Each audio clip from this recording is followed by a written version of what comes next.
একজন গোলাম হাজির। আল্লাহ বলছেন গোলাম রে তোর হিসাব দে, আমার সামনে হিসাব দে। গোলাম তার আমলনামা নিয়ে হাজির হবে। আল্লাহ আমলনামা মাপতে লাগবেন, হিসাব করতে লাগবেন। হিসাব করে দেখবেন তার আমলনামা বলতে কিছুই নাই, শুধু গুনার গুনাহ। নেকি আছে মাত্র একটা, কোন নেকি নাই, শুধু গুনার গুনাহ তার আমলনামায়। আল্লাহ বললেন গোলাম রে ৬০-৭০ বছরের জিন্দেগি তোকে দুনিয়ার জমিনে দিয়েছি। গাড়ি করলে, বাড়ি করলে, ব্যাংক ব্যালেন্স করলে, দুনিয়ার জমিনে সম্পত্তি করলে, সন্তানদেরকে এডুকেটেড বানালি, দুনিয়ার জমিনে সৌন্দর্য, জৌলস আর যত আনন্দ চাকচিক্য লাগে সব করলি।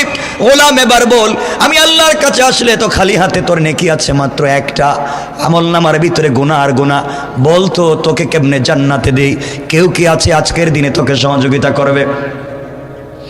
এই সময় গোলাম ডাক দিয়ে বলবে আল্লাহ তাআলা আমার কলিজার টুকরা স্ত্রী যার অর্নামেন্টস আর জুয়েলারির জন্য দুনিয়ার জমিনে 25-30 বছর পর্যন্ত প্রবাসে ছিলাম, টাকা ইনকাম করে শুধু বাড়িতে স্ত্রীর কাছে দিয়েছি, স্ত্রী অর্নামেন্টস জুয়েলারি কিনেছে, নিজের মতো আনন্দ করে চলছে।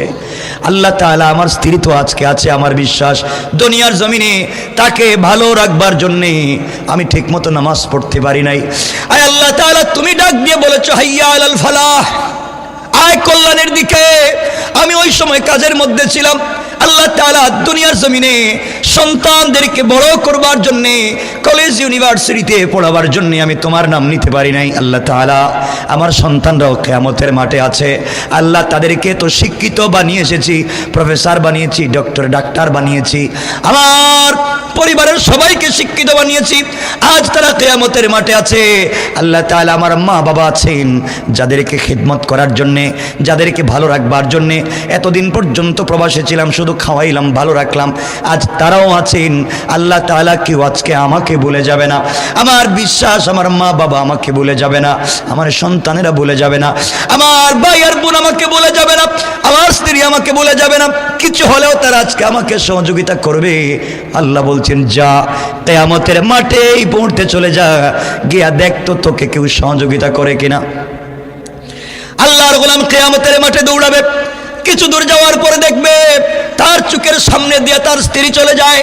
ডাক দিয়া বলবে স্ত্রী রে তুমি একটু দাঁড়াইয়া যাও, আমি তোমার স্বামী অমুক, তোমার জন্য এত কষ্ট করেছি। আজকে আমার আমলনামায় নেকি বলতে কিছুই নাই, একটা মাত্র নেকি আছে, গুনাহ ছাড়া কিছুই নাই। তোমাদের জন্য জীবনে কত কষ্ট করেছি, দেও না আমাকে একটু নেকি দিয়ে সাহায্য করো। কসম আল্লাহ পাকের জাতের। এমন সময় স্ত্রী ডাক দিয়া বলবে স্বামী রে, কে যুবক তুমি আমাকে স্বামী বলে পরিচয় দিচ্ছ? তুমি আমাকে আমার স্বামী বলছো? আমার স্বামী তুমি বললা কেমনে? যুবক রে দুনিয়ার জমিনে আমি বিয়েই বসি নাই, কোন ছেলেকে বিয়া পর্যন্ত করি নাই, তুমি স্বামী আসলা কোত্থেকে? এই বলে স্ত্রী তার স্বামীকে অস্বীকার করবে।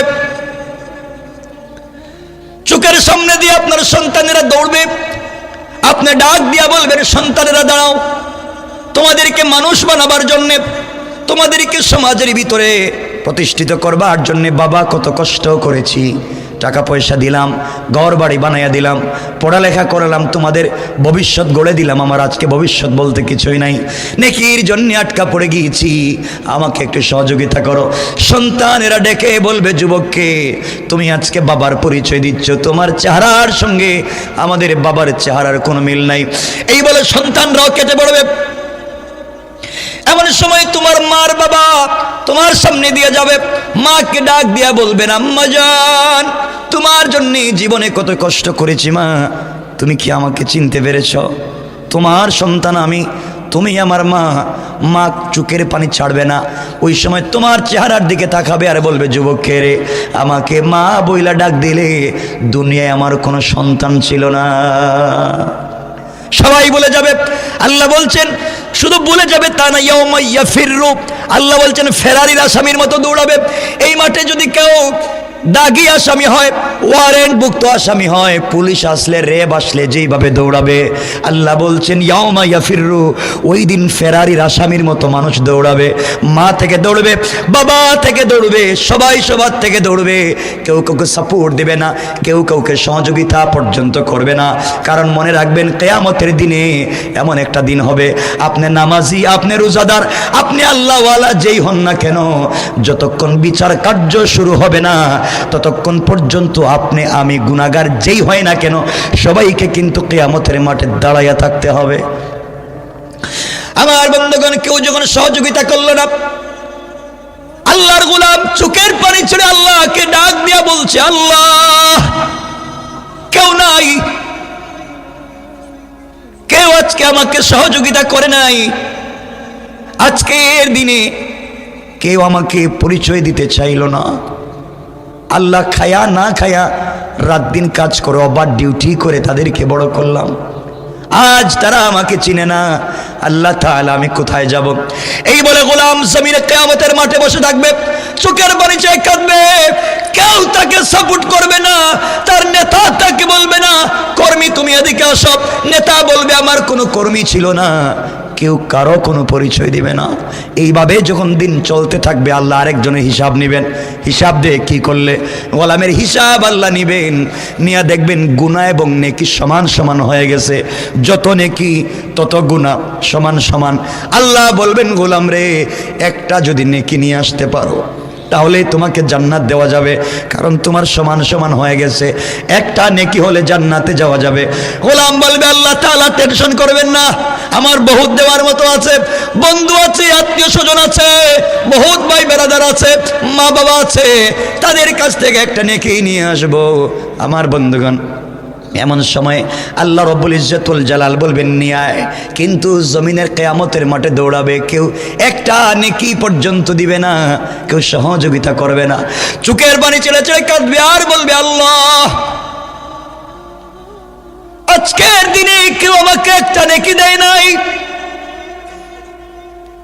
কিয়ামতের মাঠে দৌড়াবে আর বলবে আল্লাহ কেউ নাই।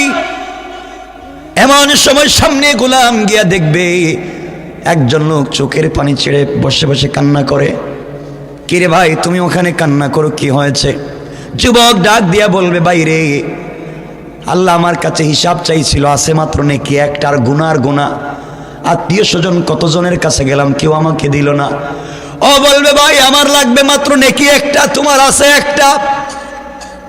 আমিও আমার আত্মীয় স্বজনের কাছে গিয়েছিলাম, কেউ আমাকে একটা নেকি দেয় নাই।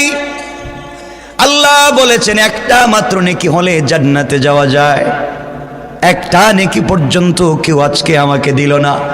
এমন সময় আল্লাহর ওই গোলাম ডাক দিয়া বলবে, ভাই তোমার যদি একটা মাত্র নেকি হলে জান্নাতে তুমি চলে যাও, আমার তো আছে মাত্র একটা, আমার তো আর কোনো নেকি নাই, একটা নিয়ে তো জান্নাতে যাওয়া যাবে না। তোমার যদি একটা নেকি হলে জান্নাতে যাওয়া যায়, আমার একটা নেকি তোমাকে দিয়ে দিলাম, ওটা তুমি নিয়ে যাও, বিনিময়ে একজন হলেও তো জান্নাতে যাব। কেউ চিনে না আমাদেরকে, আত্মীয় স্বজন, তুমি কমপক্ষে জান্নাতে যাও, আমি ওখানে বসে থাকি। এক নেকি নিয়ে আল্লাহর দরবারে হাজির হয়ে বলবে, আল্লাহ তাআলা আপনি আমাকে বলেছেন একটা নেকি হলে জান্নাতে যাওয়া যায়, আল্লাহ তাআলা একটা নেকি নিয়ে আসছি, তুমি আমাকে জান্নাত দাও। আল্লাহ ডেকে বলবেন, গোলাম রে বলতো তোকে নেকিটা দিল কে? তোর স্ত্রী দিয়েছে না, সন্তান দিয়েছে না, আত্মীয় স্বজন দিয়েছে না, কে দিল? আয় আল্লাহ, রাস্তার মধ্যে একজন গোলাম আছে মাত্র একটা নেকি নিয়ে কান্না করে, তার আছে মাত্র একটা, আমার লাগবে একটা, আমাকে দিয়ে দিয়েছি, তা নিয়ে হাজির হয়েছি। আল্লাহ বললেন কিয়ামতের মাঠে তো উদারতার মানবতার পরিচয় দিল, কে আমার কাছে নিয়ে আসো। আল্লাহর দরবারে হাজির করা হবে। আল্লাহ জিজ্ঞাসা করবেন, গোলাম তুমি কেন তাকে একটা নেকি দিয়েছো, তোমার আছে মাত্র একটা? ডাক দিয়া বলবে, আল্লাহ তাআলা আছে মাত্র একটা, আর নাই। এক নেকি নিয়ে জান্নাতে যাওয়া যাবে না। চিন্তা করলাম দুনিয়ার জমিনে যাদের পিছনে সময় নষ্ট করলাম সব বুয়া, সব বেকার গিয়েছে, আজকে একটা নেকি দেয়া হলো ওই লোকটাকে জান্নাতে যাওয়ার সুযোগ করে দেই। এই সহযোগিতাটুকু আমি করেছি। আল্লাহ রাব্বুল ইজ্জতুল জালাল বলবেন, গোলাম রে কিয়ামতের ময়দানে আমার সামনে তুমি মানবতার দৃষ্টান্ত স্থাপন করতে চাও, তুমি আমার সামনে দাতা সাজতে চাও, এই পৃথিবীতে আমার চাইতে বড় দাতার কেউ নাই, কিয়ামতের মাঠে আমার চাইতে বড় দাতার কেউ নাই রে গোলাম। তুমি একটা নেকি দিয়ে দাতা সাজতে চাও, আমি আল্লাহর চাইতে বড় দাতা দুনিয়ার জমিনে কেউ নাই। তুমি একটা নেকি দিয়া যে মানবতা তুমি দেখিয়েছো, আমি আল্লাহ খুশি হয়ে তোমাকে মাফ করে দিলাম। কিয়ামতের মাঠে তোমার বাবা তোমাকে দেখে নাই, তোমার মা, তোমার সন্তান, তোমার স্ত্রী, কেউ তোমাকে চিনে নাই। এই মাঠে এসে তুমি মানবতা দেখিয়েছ। আমি আল্লাহ রাব্বুল ইজ্জত ওয়াল জালাল তোমার মানবতার উপরে খুশি হইয়া তোমাকে এমন জান্নাতের ফয়সালা করে দিলাম, তোমার হিসাব নিব না, আমলের খাতাও দেখতে চাই না। তোমার জন্য আমি আল্লাহ এতটা জান্নাতের দরজা খুলে রেখে দিলাম।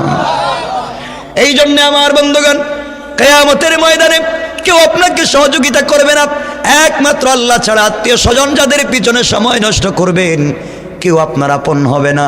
কিয়ামতের মাঠে যিনি আপনাকে আমাকে চিনবেন তিনি হলেন আল্লাহ। ইসলামিক ওয়াজ বাংলা।